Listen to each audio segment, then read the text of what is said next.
Kumusta mga kanoysi? Welcome back sa ating YouTube channel, Pilipino Noisy. So ngayong araw, another update naman tayo patungkol naman ito sa WPS nating malalan. So ang video ito ay mula kay Melbs Castle na namang muli. So meron itong pamagat na Gibo may ultimatum sa research vessel. Bompahin nyo pag hindi lumayas. Tirahin nyo ng missile, Diyos ko. Iba talaga to, men. Sobrang init na talaga ng WPS nating mahal. No? So, bago natin simulan, Melbs Castle, supportahan nyo yan. Tapos, syempre, kung trip nyo ng mga ganitong reaction video, may kasama kayong manood, huwag nyo na rin kalimutang supportahan yung YouTube channel natin, Pilipinoise. So, mga kanoise, hindi na natin to patatagalin pa. Simulan na natin, baka agawin pa ng China. Agad ang pamagat ng video ito. Gibo may ultimatum sa research vessel. Bompahin nyo pag hindi lumayas. Tirahin nyo ng missile. Diyos ko po. Again, Melbs Castle, Pilipinoise. Like, comment, share, subscribe. Start. Fighter jet at mas maraming attack helicopter. Yan ang dahilan bakit gusto ni Secretary Gibo na matapos na ang EDCA site sa Cagayan de Oro. Mas magiging capable kasi itong i-accommodate ang mas advanced na fighter jet. Inaasahang dito rin i-deploy ang 15th Strike Wing ng Philippine Air Force. Binubuo ito ng attack helicopter equipped ng missile, advanced aerial vehicle o attack drones at Super Tucano. Grabe. Yung drones na talaga yung some kind meta ngayon, men, like, men, yung ano pa lang yung humanless ba yun? Or yung parang hindi na siya, hindi na siya i-operate ng tao. Sobrang laking advantage ng mga bansa na meron nun, men. Sana meron din tayong ganyan, na marami. Ang maglalagay rin dito ang US Air Force ng F-16 fighter jet at F-22 Raptor na kasalukuyang nasa basa Everest lang sa Pampanga. Lalakas ang depensa ng AFP sa Mindanao at sa bandang ibaba ng Philippine Rice na umiinit ngayon sa tingin ng China. Papaspasan namin yung pag-develop dito kasi kailangan lumipat ang 15th Strike Wing dito. Ito ang home ng 15th Strike Wing. Magiging maintenance base ng 15th Strike Wing, magiging training base ng 15th Strike Wing. At sayang hindi tumakbong Senador si Sec Gibo, men. Dito ibabahay ang kanilang mga asset. Humupa na kasi ang tensyon sa West Philippine Sea. Pero nito lamang isang linggo, may unauthorized Chinese research vessel na pumasok sa ibabang bahagi ng Philippine Rice. Napakalayo. Grabe na, ang hunghang, di ba? Sobrang layo na ng China sa kanila man. Tapos ngayon tayo, pasok sa EEZ natin yung inaangkin nila na 9-dash line kuno.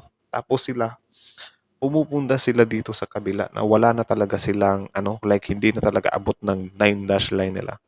Dapat ganyan, Diyos ko. Nito at hindi agad mapuntahan ng PCG. Pero pinalayas na daw yan ng Philippine Air Force Patrol. Ang kaso umalis nga, bumalik naman agad isang araw lang ang nakakalipas. Ang nakakagigil ang China Pero ngayon nananatili daw to sa labas ng EEZ ng Pilipinas. Actually, hindi lang dapat palayasin yan kasi yung sa kabila talaga, pure talaga yan na territory natin. Yung sa, kasi, yung sa 9-dash line nila, hindi naman talaga kasi sila pwedeng dakip lang ng dakip. Kasi yun nga, parang pinag-aagawan pa kasi yan Yung, I mean, nasa sa atin na yung proof, pero sila, pilit nilang kiniklaim. So parang tayo yung dapat nila na anuhin. 'Di ba? Hindi yung sila yung mang-aano sa atin. Kaya nga hindi sila basta-basta makakapanghuli sa atin. Kaya dinadaan na lang nila tayo sa panghaharas or whatsoever. So dapat sana yung sa kabila, yung teritoryo na mismo ng Pilipinas, hindi dapat paalisin. Dapat hulihin talaga ng magtanda. At nag-iingat ang mga Chinese. Baka pag pumasok kasi ulit yan, arestuhin na yan, di ba? Able to monitor this morning around 7:40 in the morning with a distance of 210 nautical miles east of Siargao Island, Surigao del Norte. Grabe, umabot na ng Siargao, ang layo na nun, men. Their names are Shangyang Hong 3. The second one is Jia Geng. And then the third one is... Actually, nakakatakot yan, ha? Nakakatakot yan na parang... Kasi hindi lang ngayon yan, men, Nung mga past months din. 'Di ba? Nung mga nakaraan. may mga ano din, mga research vessel ng China na pumupunta diyan sa kabila, 'di ba? Kumbaga parang nakakapagtaka na bakit pumupunta sila diyan. What if guys, what if lang naman 'to. May mga inilalagay sila diyan sa ilalim, 'di ba? Tapos if ever magkagulo na tayo diyan sa Palawan, may mga lalabas doon sa ano, mga inilagay nila doon sa ilalim sa kabila. What if lang naman, pero siyempre nakakapagduda bakit pumupunta sila diyan. Tapos mga research vessel pa yung ginagamit nila. Ano yun, parang inoobserbahan na nila yung Pilipinas palibot.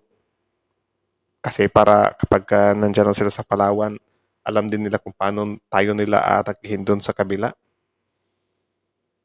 Nako. Shangyang Hongten. Dumaan lang siya talaga. But it never loitered. So, once siya, lumiko ulit. Hindi lang pang militar kaya minamadali ang Cagayan de Oro Airbase, kundi Di ba nakakapagtaka yun na lumiko lang daw uli?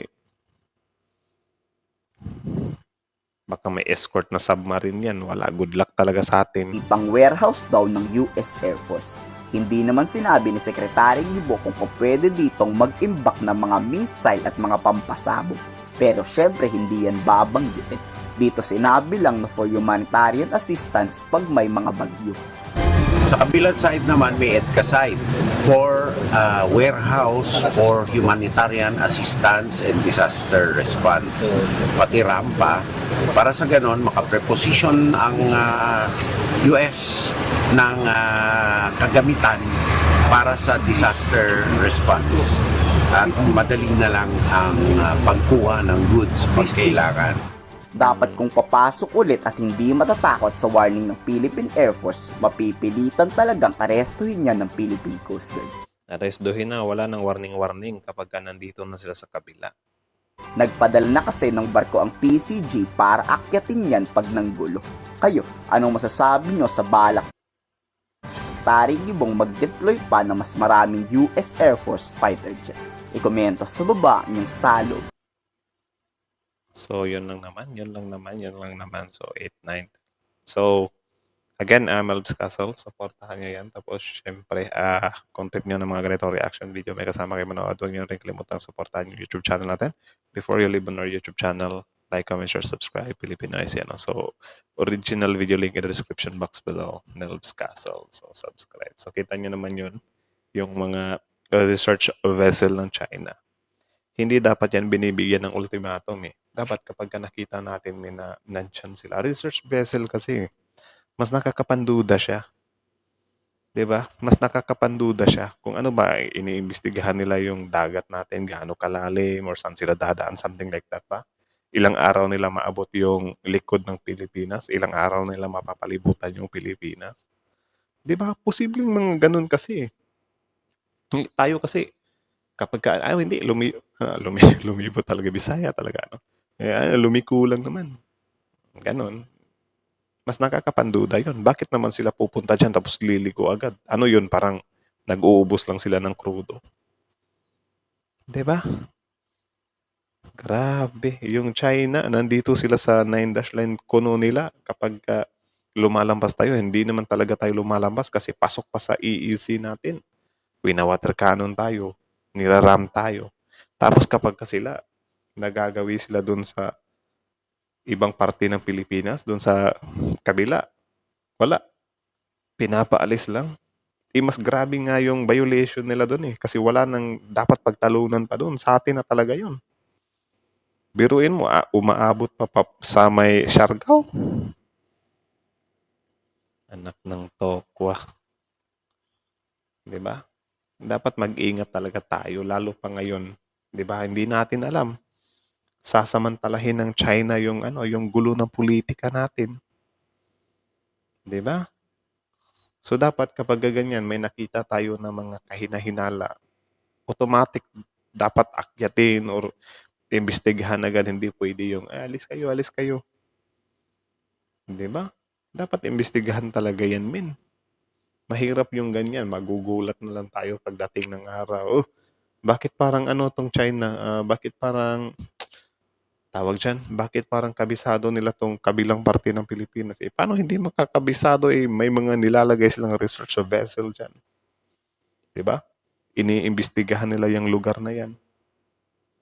Di ba? Nako, kapag ka talaga tayo, masyado tayong kumpiyansa, wala. Good luck talaga sa bansang Pilipinas.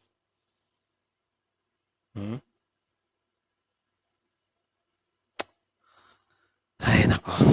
So, yun lang naman. Kayo na masasabi nyo dito, guys. Comment down below. Tapos yun, pag-usapan natin yan sa comment section. So, again, Melb's Castle, original video link in the description box below. Subscribe nyo, panoorin nyo yung videos niya.